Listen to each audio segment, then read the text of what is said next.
Laporan CIA tentang G30S PKI dan operasi penumpasan PKI yang baru diungkap setelah 30 tahun disimpan sebagai dokumen rahasia menjawab banyak pertanyaan rakyat.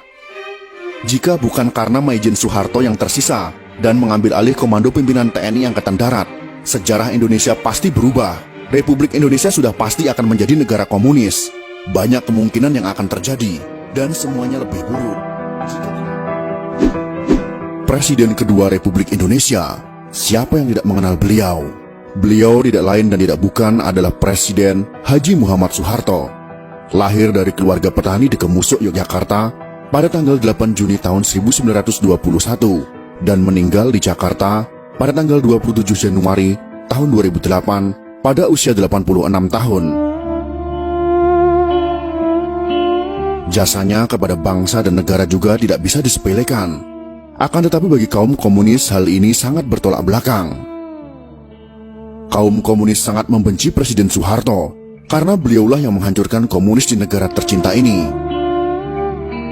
Akibat dari dendam dan bencinya mereka, sampai sekarang Presiden kedua Republik Indonesia ini difitnah dengan masif, dengan cara memutarbalikkan fakta sejarah yang sudah tertulis di bangku sekolah dengan sistematis. Dari keadaan yang seperti itu, maka kami sebagai salah satu generasi yang mendapatkan pendidikan Pancasila saat sekolah di masa beliau masih menjadi presiden, merasa ada tanggung jawab untuk memberikan jawaban atas tuduhan miring terhadap beliau, untuk mengimbangi informasi-informasi yang menyudutkan beliau, terutama bagi generasi muda yang tidak tahu menahu tentang sejarah masa lalu bangsa ini. Dan akhirnya belajar sejarah dari sumber yang salah, yaitu bersumber dari orang-orang simpatisan atau pendukung komunisme yang sangat gencar ingin mengubah sejarah masa lalu mereka.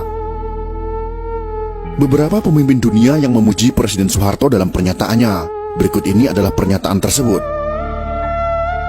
Dr. Mahathir Mohamad, mantan Perdana Menteri Malaysia, mengatakan, krisis ekonomi tahun 1998 memang dirancang untuk menjatuhkan Pak Harto. Jika Pak Harto tidak jatuh, Indonesia akan jadi negara maju. Lee Kuan Yew, mantan Perdana Menteri Singapura, juga mengatakan, Pak Harto pemimpin luar biasa. Beliau harus mendapat tempat terhormat dalam sejarah Indonesia. Sedangkan Sultan Bolkiah dari Kerajaan Brunei mengatakan, dipimpin Pak Harto, Indonesia bersatu, pemerintahan stabil, ekonomi maju pesat, sangat disayangkan beliau dijatuhkan. Sebenarnya Pak Harto berkali-kali mengutarakan niat untuk mundur, namun beliau melihat ancaman luar biasa besar membahayakan bangsa dan negara kesatuan Republik Indonesia. Fitnah KKN terhadap Pak Harto dan keluarga yang kemudian dituangkan dalam TAP MPR untuk memeriksa harta kekayaannya ternyata tidak terbukti. Majalah Time memfitnah Pak Harto dan keluarga dengan tuduhan punya simpanan 30 miliar dolar Amerika Serikat. Ternyata tidak terbukti sama sekali. Berbagai tim khusus dibentuk pemerintah untuk menyelidiki harta Pak Harto. Satu pun tak menemukan rekening yang mencurigakan di perbankan asing. Silahkan cari kemana saja. Jika terbukti saya ada simpanan 1 sen saja, saya siap dihukum mati, kata Pak Harto. Semua tuduhan itu adalah fitnah. Belakangan terbukti Pak Harto dijatuhkan oleh konspirasi global, yaitu Partai Demokrat Amerika Serikat, Partai Komunis Cina, dan sekutunya, yang berkolusi dengan kelompok anti-Soeharto. Penyebab utama Pak Harto dijatuhkan adalah karena kemesraan dan keberpihakan Pak Harto yang sangat besar kepada umat Islam sejak tahun 1986. Ternyata ada pihak-pihak tertentu yang marah. Republik Indonesia merdeka pada tahun 1945. Namun kemerdekaan umat Islam Indonesia sejatinya baru terjadi pada tahun 1986 sampai 1987 setelah Pak Harto berpaling ke Islam. Sebagai manusia, Pak Harto sudah pasti tidak sempurna. Ada kelemahan, kesalahan, kekurangan, namun beliau tetap pahlawan. Jasanya luar biasa besar. Terbukti pada beberapa hari setelah Partai Komunis Indonesia melancarkan gerakan 30 September, Partai Komunis Indonesia, membunuh para pimpinan TNI Angkatan Darat, ulama-ulama, dan tokoh-tokoh anti PKI di seluruh Indonesia. Dari dokumen rahasia CIA yang sudah boleh diakses publik ditemukan catatan pejabat CIA tentang pertemuan pertama CIA dengan Pak Harto pada awal Oktober tahun 1965. CIA belum pernah membuka ke publik. Pak Harto juga tidak pernah mengungkap mengenai pertemuannya dengan CIA beberapa hari setelah G30S PKI di Jakarta. Laporan CIA itu menyebutkan bahwa setelah PKI melakukan Gestapo atau Gerakan September 30, TNI Angkatan Darat dipimpin oleh Maijen Soeharto berhasil menggagalkan PKI untuk kendalikan NKRI. Faktor utama kegagalan Gestapo PKI menurut CIA adalah timing yang tidak tepat. Gestapo dilakukan 5 hari sebelum hari ulang tahun TNI pada tanggal 5 Oktober tahun 1965 adalah kesalahan fatal. Gestapo PKI dilancarkan pada saat seluruh pasukan TNI dan pimpinan TNI sedang berkumpul di Jakarta, mobilisasi pasukan dalam rangka hari ulang tahun TNI. Kesalahan fatal kedua PKI adalah meremehkan sosok Soeharto, yang hanya seorang panglima pasukan cadangan TNI Angkatan Darat. Dulu Kostrad tidak prestisius. Panglima Kostrad yaitu Maijen Soeharto sebagai pimpinan pasukan cadangan pada saat itu memang tidak diperhatikan PKI sebagai pimpinan utama TNI Angkatan Darat. Underestimate terhadap Soeharto juga disebabkan karakternya yang tidak menonjol. Soeharto tidak terseret dalam faksi tertentu di Angkatan Darat. Dalam hal ini yang harus kita ketahui adalah, pada masa itu Kostrad tidak memiliki pasukan tempur. Jadi Maijen Soeharto pada saat itu tidak memiliki pasukan yang siap untuk berperang.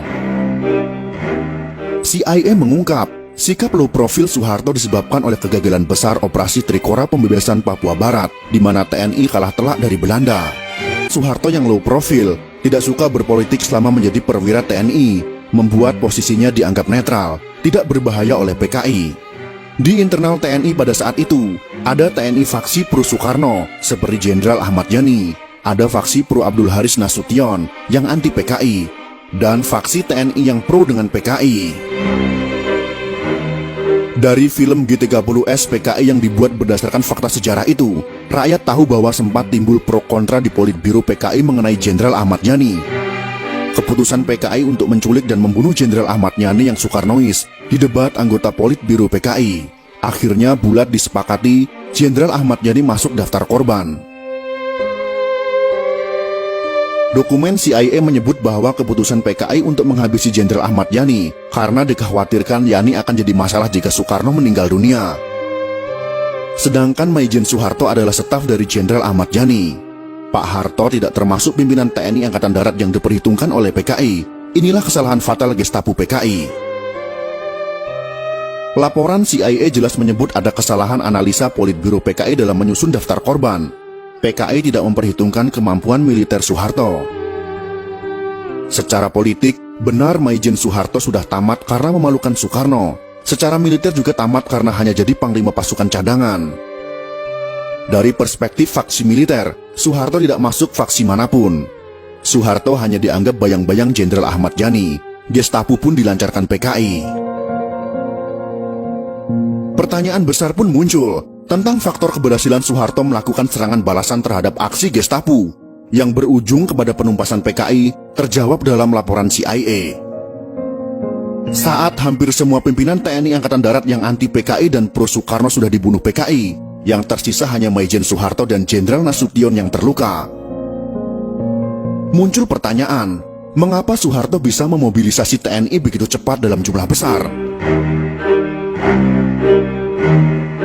Ada dua alasan untuk menjawab pertanyaan ini. Yang pertama, sebagian besar pasukan TNI ada di Jakarta dalam rangka hari ulang tahun TNI pada tanggal 5 Oktober tahun 1965. Yang kedua, Soeharto adalah mantan Panglima Trikora, satu-satunya jenderal yang berpengalaman dalam memobilisasi pasukan TNI dalam jumlah besar yang luput dari analisa PKI.